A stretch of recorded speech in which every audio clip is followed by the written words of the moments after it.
Hey everybody, it's September 10th and time for my weekly update on what's happening in and around OEA. First, it's been really good traveling the state along with Jeff and Mark, my fellow officers, as we've attended UniServe Leadership Councils all over the place. In the last couple of weeks, we've been to Lancaster, Hilliard, Gahanna, Salina, Sydney, Fairborn, West Alexandria, Delaware, Chillicothe, Strasburg, Cincinnati, Fremont, Brilliant, Columbus, and Pataskala. And we're planning on hitting all UniServe Leadership Council meetings during the course of the year. As we go around, we're hearing great stories from local leaders talking about their success with membership recruitment and retention, and seeing fantastic leadership by our OEA board members and LRCs. I want to commend all of you for having great meetings, and we look forward to continuing those discussions. I want to put a real quick plug in as we continue working on membership to not forget to send those new educator cards to as many people as possible, especially brand new to the profession and folks in their first 3 years. When they fill those out and give us information, it allows us to really customize the kind of supports that we are able to provide for them. And new people will get a cool t-shirt as part of a welcome package when they turn in that form. So what's happening in Ohio last week? Quality Counts report, which are the national rankings on education, came out. Ohio came out at 21st in the country with a C. We've been at that middling level for too many years, actually, going back to the beginning of K-6 policies taking effect. And what Education Week pointed out was our number one problem: a lack of equity.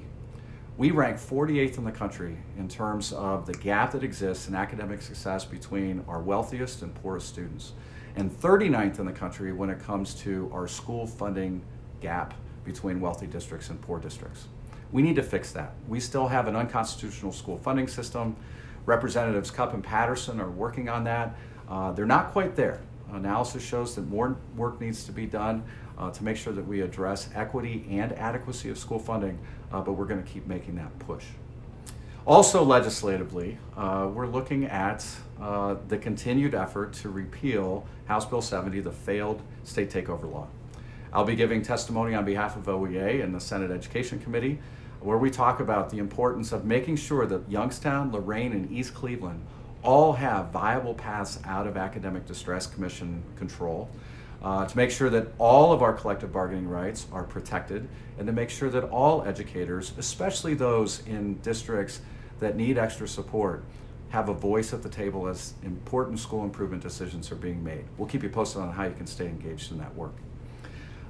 It's that time of year. Want to put a special request to everyone. Make sure that you're electing delegates to the OEA Representative Assembly.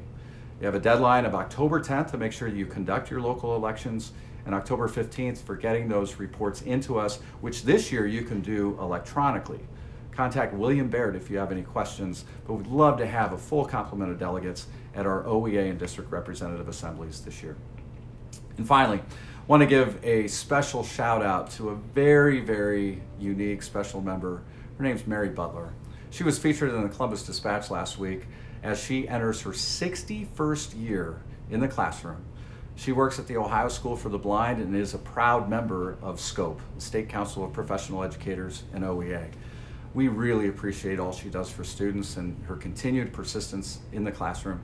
And as we commemorate 9/11 and the 18th anniversary of the terrorist attacks, and we remember our fallen heroes, I just want to say thank you to each of you for all that you do to be an everyday hero for the students in your classroom. That's it for this week. See you next week.